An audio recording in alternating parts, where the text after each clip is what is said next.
I have no idea what we're talking about. This. I, What are we, I what are we talking about? there's so much going on. It's hard to say. No, I gave you a So chapter five. are we new talking about five. chapter 5? Okay. New chapter 5, and anything that it wants to change in 6, and what that does to the outline. No, Oh, actually, you sending 5 is what allowed me to really get a good start on 6 because there are people who jump back and forth and like do stuff out of order. I don't understand them. I just emotionally, I don't get it. I kind of need to see what happened before in order to know what feels right for next.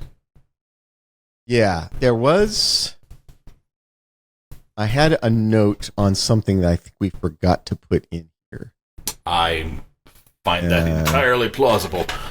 I wanted to talk about it. I actually thought it turned out really well, and I'm glad that we agreed to swap because you put a lot of pseudoscience in here that I would not have done. So I think it's much better because you did it. Well, I'm the happy to pseudoscience. bullshit at any time. So Yeah. But I think the first person storytelling. How did you feel that turned out? I think it worked.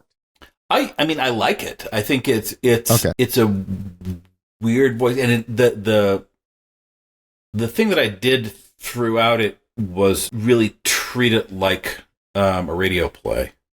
Yes. So I mean, you got the parts where you know she's choking up because she says, "Give me a minute." You got the Right. So that, I think, the failure state of that technique is that it doesn't sound like spoken English. It starts sounding like written English. It starts sounding like something that's really on the page instead of in your ear. So I was trying to tack against that. Hopefully it worked. I think that 6-7 years of writing screenplays probably helped with that a lot. I like to think so. I like to hope that I have, I haven't started degenerating yet. Yeah. Oh, so and I remember that. So I just scrolled back through. I remember the thing that we missed. Yeah. So the thing that needs to be added in the rewrite, I just want to run it past you first, is that moment where they're in the basement, their reality is collapsing, they're trying to open the passageway from their reality into ours, and it's not working. Which you have that, and then you have Dave go, "Oh, I know what to do," and then he just does it. What we talked about, and I still think is a stronger choice for this moment, is he makes they're wearing and we also need to talk about the device that Maya creates that allows a wearable device that allows you to dampen the field that is eating everybody. So David and Josie are both wearing one. Dr. Josie. Yeah, they're both wearing one. And he takes in the off. basement. I did forget reality's that. collapsing. The world's on fire. David, they can't figure out the final piece of the final equation for this. David goes, "I know what to do." He takes his off, has that sudden burst of insight, makes the change. The portal starts working, and as the portal starts working, before he can put it back on, she sees him get eaten. Or his brain get eaten. Yeah. She sees the change in his face. Yeah. And then he starts running at her. She runs through the portal. He runs through behind her. And then we get the moment thing. With the portal, you're seeing it like the Stargate sort of thing. There's actually a surface they're going through. I'm actually seeing it as a three-dimensional space where the two realities are overlapped. Okay. And so I think what it would look like is if there's any difference, like if there's a tool on a table in that reality that's in a slightly different spot, you'd see them both. And both of them are just like you'd see a flutter between them. Or see them both at the same time, and I think the whole thing kind of has just a hint of transparency to it. Okay. Right? Like it's like kind of there, but not all the way there. Our stuff looks solid, theirs looks a little transparent. As we walk in, their stuff becomes solid and our stuff looks a little transparent, is the way I kind of see it. You're just moving through that liminal space between the two. Anyway, that's kind of how I pictured it, but that's open to conversation. That's fine. Yeah, I did forget that moment, and it is a better moment. We should put that in. Because I love that moment of heroic sacrifice that he makes, followed by the horrific murders that him becoming the bad guy. So the horrific murders we talked about, like going into how horrific the murders were, and when I got into the moment, I did something different. I saw that. I don't think I'm going to change what you did. I am going to add one not gory description, but clinical description of something horrifying. So here's what I was thinking as I was doing it. Just so, and of course I trust your judgment. The place we're going to come back to this is when the strike team is investigating, Yep. and Dave's the one who's not answering the phone. Yes. And the place that I imagined nailing the horror down. You're talking Aftermath.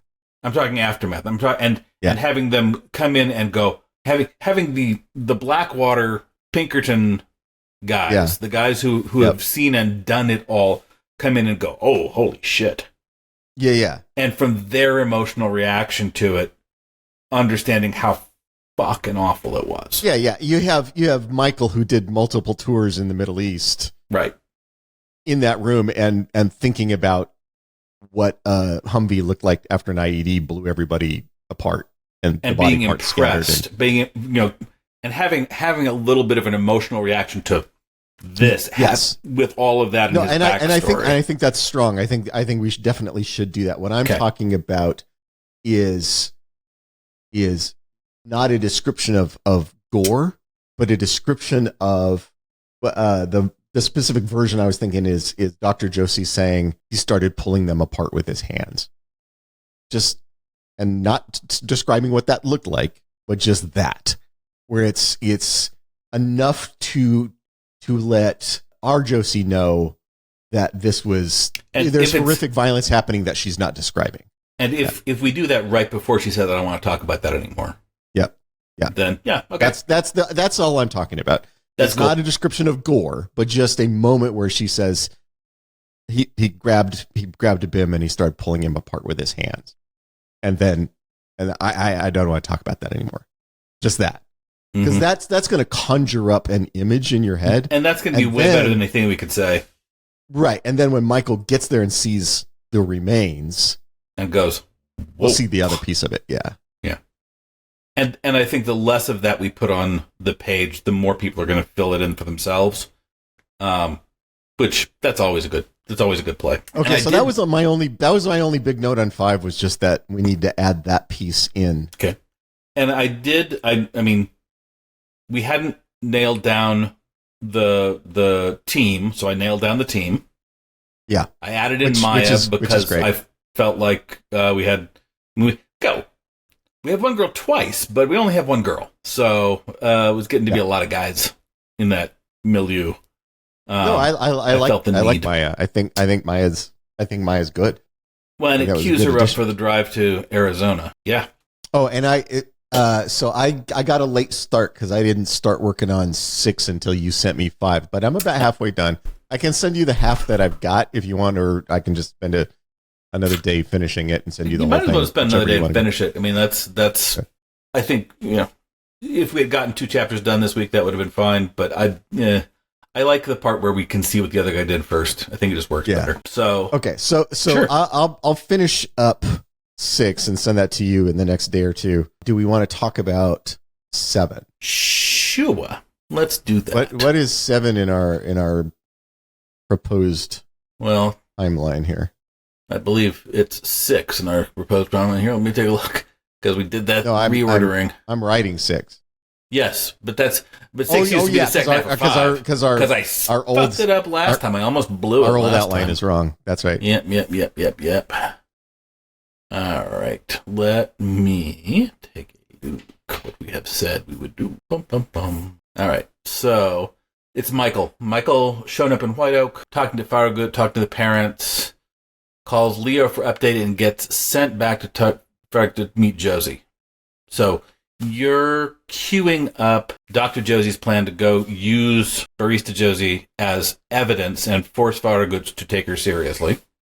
Right. And then we're seeing Michael come into town, and we're seeing that the face-off between Michael and the parent, where they say, "Yeah, I know what you are. Yeah, right. Yeah, I've met men like you." Yep. And him being very polite and not particularly disagreeing with them. So we've got calls Leo for an update. What do you think that is? Well, what we had talked about is he feels like he's running into some dead ends here, right? That the people that were working on this team with Farragut, one of them's missing, one of them's dead. Well, do we know who's missing and dead at this point? Because we haven't gone out to, or are we going out straight there to see Dave's place? No, that's true. I'm trying to remember what we thought he was calling. I've forgotten. Yeah, I'm not sure that's a thing, because we got a lot of Leo coming up after that. Yeah. Because the chapter after that is Leo telling Michael to shoot him. Yeah. And then we've got the finding dead Dave and... Yeah. Okay, so what is the next chapter then? Well, the next chapter is Michael and his team arriving in White Oak, and we got to introduce the team. We got to have a couple of those guys. Oh yeah. Well, we're going to watch them die horribly, so we need to know who they are. Right? They need to have some important characteristics so we can recognize who it is that just got murdered. So we get them arriving in, and we get Michael talking to Farragut and Michael's impression of Farragut through him. Right? We get that him coming in and saying, "Okay, this is the kind of man I'm working with the Professor Farragut." Okay. Going to say, getting the story from him and thinking, I don't believe any of this, but I'm told to act as if I did, so I'm going to act as if I did. I'm going to go to the parents. Going to the parents and having their impression of Michael. So the things we're really getting here is Michael and his team, Michael's story about what's going on here, and then the parents telling the reader what Michael is, and then a cue up for the next chapter. Those I think are the basics. One thing I do want to avoid with Michael, just as a character thing, I don't want to do the hacky. He's messed up because he saw too much in war, and so he's got PTSD. I don't want to do that. I want to do. This is a guy who always had a stunted ability to empathize. Well, this is a guy who did well in war because of that. Yes, the guy who came out of the shell, testing on the sociopath side of the emotional engagement scale, and was very successful as a warfighter. And then when that was over with, said, what is the way I can make the most possible money? Oh, I can be an enforcer for a super rich guy, and he's going to pay me a shit ton of money to do that. That sounds great. Yep. So I don't want to do the guy who's like, I used to be a good guy, and then I saw my friends die, and now I'm all messed up. I don't want to do that. No, that's not the vision I have of him either. Okay. I just want to say it out loud. I know we're both feeling the same way. I just want to say it out loud. Feel like Michael is very professional. Yes. Yeah. Well, because he's dispassionate. Yes. Yeah. Because if Leo says murder those 3 people, he goes, okay. And if Leo doesn't say murder those 3 people, he's not going to murder you. He's no. Yeah, I think he can be like most sociopaths. He can be charming and personable, and people will assume that he likes them. Yeah, I want that version of Michael. Yeah, no, he should be scary, and he's not. There's a way that he rhymes with Amos in that he's not trying to intimidate anybody unless he's really calculatedly trying to intimidate them. Right. His ego is not involved in this. He's here. He's going to do what he's going to do. And I would say that the big personality difference for me though is where Amos recognizes the lack of empathy that he has and is always trying to find ways to be a good guy. Yeah, Michael recognizing is not. The whole that Michael doesn't see it as a weakness. He sees it as a strength. Well, like I don't get caught up in sentiment the way other people do, and that's why I'm good. That's why I'm good at my job. A superpower. And I don't even see the phrasing I have for that in mind is him looking at his team and going, yeah, he's trying to prove his manhood. He's worried about this. He's gonna be a problem. If he's trying to convince everybody that he's a badass, we need to look at transferring him out. But that's okay. not telling himself stories about how good he is, but just like being the guy who's always kind of going, okay, what am I looking at in these guys here? And we have this variety of tough guys for him to be looking at. We've got 3 or 4 tough guys in the car with him and being tough in their own ways. And it would be fun, actually, I think, to have Michael's clinical analysis of the different kinds of tough guys in the car. Yeah. He should have 3 guys. It should be a total of 4. 4. Which allows then when Michael takes the body back, he and one of his guys put the body on the plane and take it back to Mexico, and the other 2 then follow our group. Right. Yeah. And then the thing that would be fun about that, too, is it gives us ways to dimensionalize those 3 guys quickly. Yeah. Not that I have any idea who they are yet, but his kind of taxonomy of tough guys. And then how Farragut fits in and I don't even know if you need, and maybe your version is better. I'm just thinking out loud. But what was sitting in my head was when the 3 guys get in the car with him or whatever, or on the plane or whatever, sure, where they're all together, Michael thinking about the kind of guys you look for. Then you don't need one of them to be the fuck up who's fronting, because he can be sitting there thinking what you look for is guys who don't do that.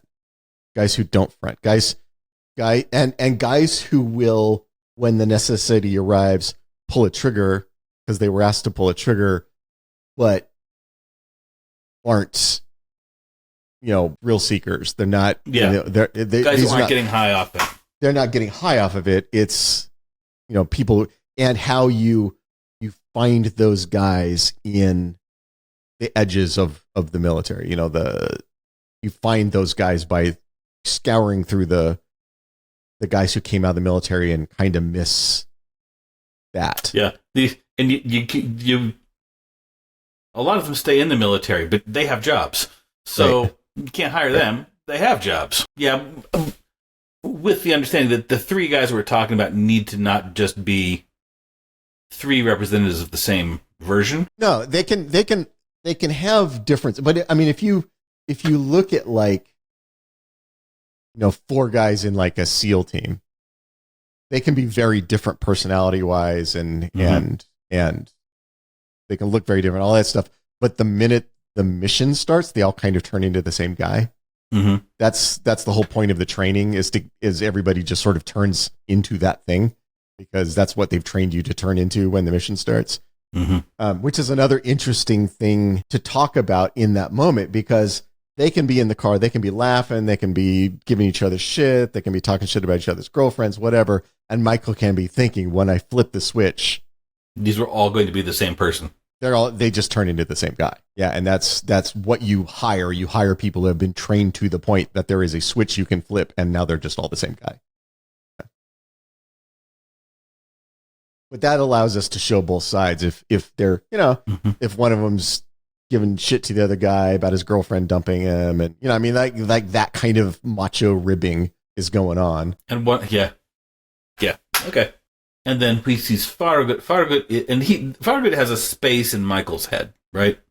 Farragut is the guy who is impressed by him because he's impressed by Leo. Yeah. Yeah.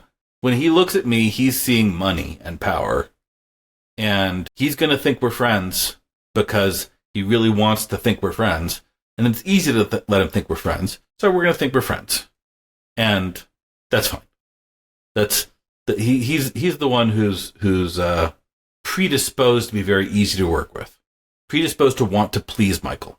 There's also, that's definitely one version of it. The other one that I wonder about with Farragut, because of what we've seen with him interacting with the 2 Josies so far, or we don't see him interacting with Shadow Josie, but we see him interacting with our Josie. When somebody reaches the top in a very specific and specialized field that requires a lot of time and effort to get into the field and get to the top of it, the thing I most commonly notice is a unconscious condescension to anybody who isn't in your field. Right? Like that, to earn respect, you have to be successful in the way that I'm successful. And Okay. so there's also a version of Farragut who has two, and this is all subconscious, so it wouldn't be conscious, two warring impulses here. He really wants to impress Leo because Leo is the source of all the wealth that funds his projects. And Farragut thinks Leo is brilliant, right? Mm-hmm. So Leo fits in Farragut's box of people who matter. The box is only people who are brilliant in a way that Farragut thinks is brilliant, right? And so Michael, as a representative of Leo, is going to get some of that. But at the same time, I think if you're a guy who spent 40 years in academia doing nothing but working with postgrads and research and stuff, you're going to look at a big muscle-bound jock who spent 10 years in the military as a meathead. Yeah. Right? Here's a thumb. Yeah. If you were smart, you would have done something else. Right? Right. It's this is the joke version, but we've been talking a lot about Real Genius lately. The professor who's having his house built and is yelling at the construction workers, that's why you should have got a college education. Mm-hmm. And that just sort of, like, anybody who didn't get a college education, they're lesser. And even the people who did get college educations, if you didn't do graduate work, well, then you're lesser. Yeah. Well, and if you did graduate work, but you didn't get a PhD. Well, if you got a PhD from kind of a third-rate school, I mean, you got a PhD. Or you got a PhD in not one of the fields that I think is, like, not a STEM field. You got a PhD in a fluffy science. Oh, that's anthropology, please. Yeah. What even is that? I had that guy. I told you that, right? Yeah. I had the biology professor who, his ex-wife was a cultural anthropologist, and he had nothing but contempt for cultural anthropology. It was on the test. You had to agree on the test that cultural anthropology was crap. He had some issues. There's a movie or TV show or something where somebody says that they have a degree in anthropology, and the person goes, "Why would you want to study ants?" Well, I didn't know that one. That's terrible. So I like this version where there's the two warring impulses in front of it, and the thing I like about it is that it lets us see him, watch Michael, watch him, and go, "Here's what's going on with this guy." It is being a condescending sycophant, which is an interesting combination of things. Yeah. Right? Farragut really, really, really wants Michael to go home and tell Leo how awesome Farragut is. He really wants that. And at the same time, he thinks Michael's an idiot who can be easily manipulated. And Michael is sitting there kind of watching that go on and decide very clinically how he wants to respond to it in order to get the effect that he would like. Yes. Because the thing with Michael is very smart. Michael is very smart, and he's very... And the fact that he's really good at reading people, and that he's in these situations, and he's unflappable and clinical and analytic. Yeah, I mean, and I like that, he's going to be watching Farragut stumble through his thing and thinking... the similarities between that and interrogating a tribal leader in Afghanistan, where they hate your guts, they hate America, they want you to die, and at the same time they know you have a lot of guys with guns behind you, so they're trying to pretend to be nice and they're trying to pretend to be obsequious and then having Michael be very clear to the lawyer and the psychiatrist. Right. I think that does a lot of good. I think so too. And I think it also really sets Michael up for being the guy who gets scared by the Reavers, right? This is his. Right. He becomes our Jane in that sense of he's the one who's the badass. So if he's scared of it, it must be really bad. Well, and it also makes his turn at the end not because he's a good guy who found his conscience. His turn at the end is like, oh. I get it. I'm working for Dr. Evil. He wants to bring about the end of the world. Well, I live in the world. I'm not comfortable with that. I don't want the world to end, and my loyalty only goes so far. Yeah. My loyalty to you is because you pay me. and if the world ends, my checks are going to start bouncing. And if I'm not in a position to cash my paychecks and live the way I want to live, This is not as good a job for me. Yeah. Yeah.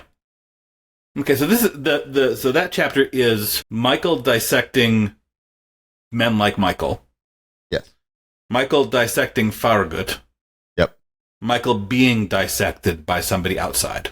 Yes. And then being called back to once we have established him as Bone, then we send him back to face the two Josies, because we've set up before that in your chapter the plan to go back to Farragut and say and this is the escalation. This is the one where they're going to go back and do this. Only now it's going to be scarier because we know Michael is going to be there. They don't know Michael's going to be there.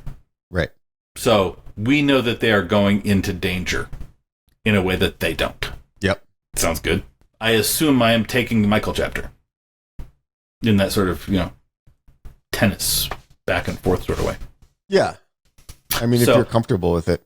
I'm willing to try. I mean, worst I can do is fuck it up. I'm not scared of that. No, but I mean, I think that all that internal stuff is very in your sweet spot. The only part that I was asking if you felt comfortable with was the sort of ex-military piece of it. Oh, I'll fuck that up. You can fix that. That'll be fun. I'll do the 4-color cartoony version and it can be improved. But I'm going to wait until your chapter is done to start that one. Yeah. And that should be in the next day or two, because awesome. I just got to finish up. And I also I realized as we were talking here that there was something I had wanted to put in that chapter, the early part of that chapter, and I forgot, so I need to do a little tweak. Excellent. I need more Josie thinking about, because she takes Dr. Josie home, and in the chapter I'm writing, I'm having her just call her Doc. So it's FB and Doc and FB. Yeah, and she takes Doc home, and the thing that I'm realizing that I forgot to really feather in there is how, because it makes it feel like they had one conversation in Manny's and now they're on the same team. And I want Josie, I want FB to be very uncertain about this, very scared of where this is going to go. I do have a little bit about that, a little bit about how. So tell me about her mindset on this. Does she believe that it's actually true? Well, I do have her thinking about that. What I have her thinking is the biggest indicator that this is not bullshit is how ridiculous the story is. Because she's like, if she was trying to con me, she would make a story that was plausible. If it was a practical joke set up by somebody to fuck with my head, you would make a story that's plausible, right? Like, nobody who has an ulterior motive would make up this story. So either this woman is floridly psychotic. Either this woman who happens to look exactly like me and remember stuff I never told anybody, is floridly psychotic and really lucky, and a mind reader, floridly psychotic and a telepath. Yeah. Or either I start believing in telepathy, or maybe she's not lying. Right. So I'm caught between things I cannot agree are true, and one of them has to be true. Right. Exactly. And that's fine. And I've got some of that in there. The piece that I want, I think, hit a little harder is because we start the book out with Josie being so protective, and I have some of this in the chapter already. I just want to make it a little finer point. So protective of this shitty little life she's built. Mm-hmm. Because it's a life. She has a life now. Because it's so much better than where she was. Yeah, and it sucks, but it's a life, and she's proud of it, and she wants to protect it. And having her, I'm including the detail that she recently completed probation. Right. Okay. That some time ago she was on probation. She's gotten off of it. She's gotten off of probation now, and she's free and clear for the first time in a long time. She's clean and sober. She's not on probation anymore. Mm-hmm. But she's got a jacket. If she gets pulled over in a stolen car that can be traced back to a dead body, she's fucked, and she knows that. Problem. Yeah. Yeah. And so the single greatest threat to this shitty little life that she's built for herself is the thing that she's doing right now. Yeah. Okay. And I just want to make sure that it's very clear, because it's going to feel like it's missing if it's not. Well, and I've done some of it, but I feel like there needs to be more. Are you having her talk to her sponsor? Are you having her talk to No. Otto? So the half that I've written is just her ruminating on what she's just heard, thinking about the things that I'm talking about, like her life and what a threat this is. I just want to put a little more in there on that. And then the last half of the last part of the front half that I've written is where she is cleaning the car. Okay. Like she says, we're going to take this car, we're going to drop it off in a Walmart parking lot, because they don't check every night, because they let people overnight there. So with luck, it'll be a couple of days before they realize the car hasn't moved.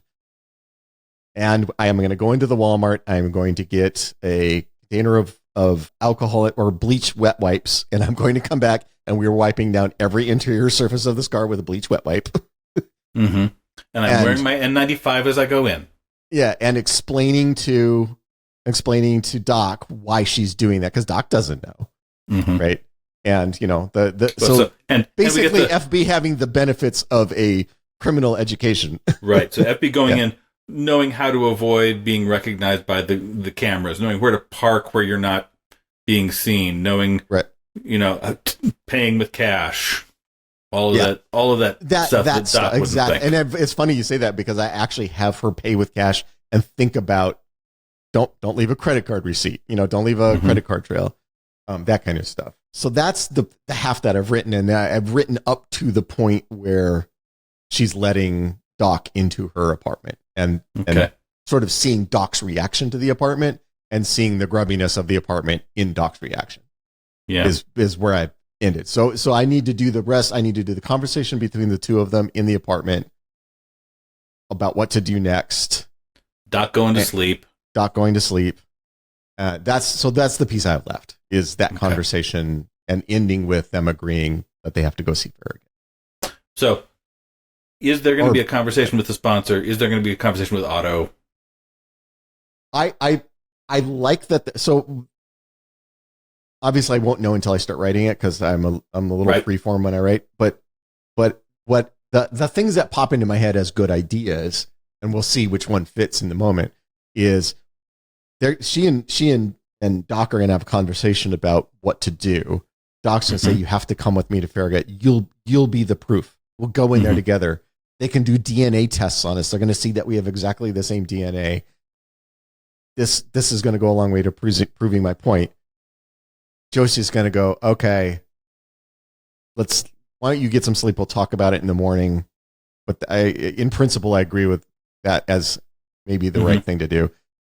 Doc goes to sleep. She hasn't slept in days. And it's the first time she's close to safe. Yeah, and she just ate some hummus and drank some shitty Chardonnay, so she's ready to pass out. Gone. Yeah, she's deeply asleep. And then having Josie go outside, stand in the alley, get on her phone, and I don't want to do both Otto and Chip. But what I was thinking is she goes out and she texts Otto, right? She just texts him and says, hey, I'm not going to be in for the next couple of days. I got a thing going on. And she's just sending the text. And while she's doing that, Chip calls. Okay. And it feels very fortuitous, right? Feels like what is that conversation? What does the conversation with Chip look like? Well, I don't know. That's why I'm not sure yet what comes out of that. But I think what comes out of that is, I think she and Chip have to be having two different conversations that they only think are the same conversation. And I think what we need Josie to come out of it with is this idea of the only way through this is through it. Right? Well, and there's a leap of faith conversation to be had too, right? There's if I'm seeing something that it doesn't make sense, but it's, what do you do when you're looking at something and it can't be what it looks like? What do you do when you're looking at something and you just can't bring yourself to believe that it's what it looks like? And Chip can very plausibly say, you got to go with your gut. Well, the thing that I was going to have Chip talk about, and this is what I was thinking about earlier, is is exactly what you're talking. The conversation you're talking about is exactly the one I'm talking about. Where Josie is saying there's some impossible shit happening here. I mean, she's not using those words, but the point of what she's saying is there's some impossible shit happening here. It's fucking with my head. I have this tiny, crappy little life I built for myself, but I don't want it to get all fucked up. I don't know what to do. And phrasing it as nothing makes sense right now, and so I don't know where to move. And Chip hearing a different thing. Chip hearing, I need to figure out which things are important to me. I need to figure out which things are real. That's what he's hearing. And saying, the line I was going to have him quote is a line from Philip K. Dick, who said that reality is that which insists on continuing even when you stop believing in it. Mm-hmm. Yeah. And basically using that Dick quote on her, saying, look, I mean, if you don't want to believe something's true and it insists on not going away, maybe it's just true. Yeah. Maybe that shit is real. And the only way to deal with something that's real is to deal with it. Deal with it. You know, the only way through it is through it. And he's talking about something completely else, but what she's hearing is being your best self and being sober and making your relationship with your parents better or whatever. And she's talking about like multiverse killing abstract sharks. What she's talking about is, do I go with this person to confront Farragut tomorrow and go all in on this version of reality, on the story she's telling? Yeah. Right. And I think that sounds right to me. That sounds good. Okay.